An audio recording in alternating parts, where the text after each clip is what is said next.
Hi, everybody. Today, there are 2.2 million people behind bars in America, and millions more on parole or probation.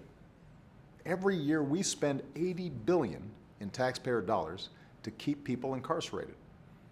Many are nonviolent offenders serving unnecessarily long sentences.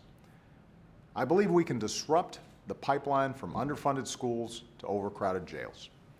I believe we can address the disparities in the application of criminal justice, from arrest rates to sentencing to incarceration. And I believe we can help those who have served their time and earned a second chance get the support they need to become productive members of society. That's why over the course of this year, I've been talking to folks around the country about reforming our criminal justice system to make it smarter, fairer, and more effective. In February, I sat down in the Oval Office with police officers from across the country. In the spring, I met with police officers and young people in Camden, New Jersey, where they're using community policing and data to drive down crime.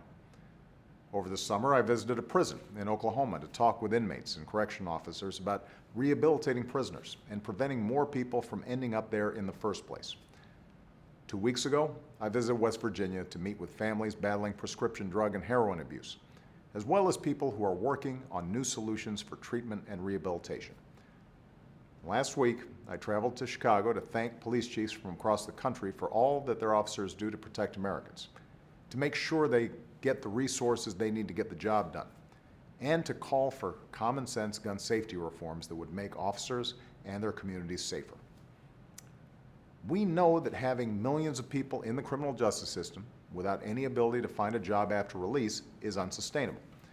It's bad for communities, and it's bad for our economy.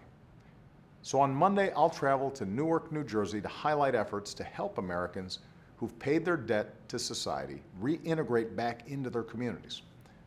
Everyone has a role to play, from businesses that are hiring ex-offenders to philanthropies that are supporting education and training programs.